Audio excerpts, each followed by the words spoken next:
I teach 10th and 11th grade history. I teach early U.S. history, so it's 8th grade.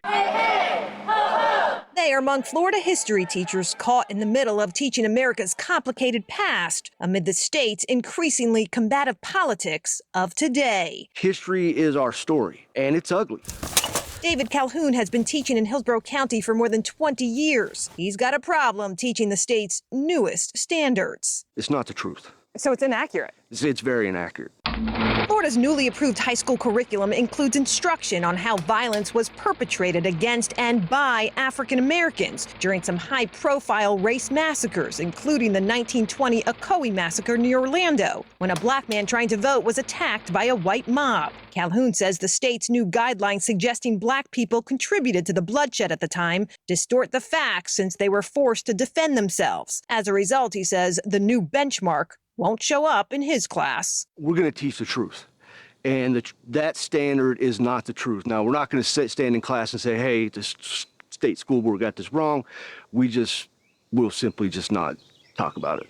Just ignore it. Just ignore it. I'm going to make sure that I teach factual, accurate history. Which means Sam Jenkins, a middle school history teacher in Brevard County, may also end up ignoring some of the state's new guidelines, which include teaching his students how slaves developed skills which in some instances could be applied for their personal benefit. The wording is a big problem for me. We're going to have those discussions. We're going to talk about the jobs that they had. We're going to talk about how certain slaves had particular skill sets, but we'll do it in a way that we've always done, which is more accurate, which is factual, and we're going to kind of leave the rest out. Teach the truth and not a lie. Across the state, Florida's new African American history standards have prompted outrage among Democrats. We believe in you. We believe in the people of Florida.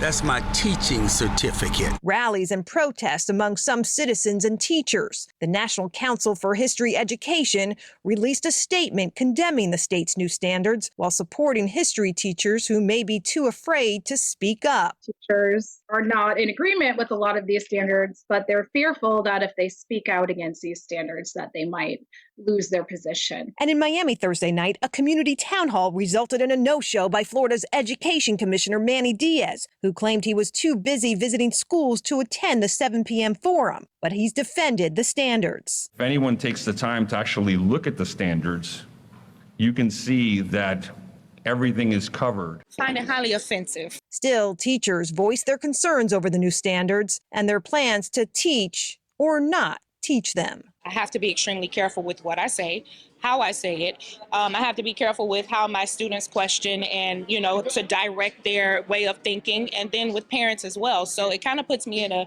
really crazy situation right now.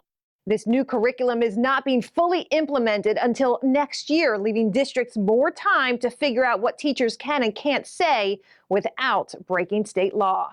I'm Katie LaGrone reporting.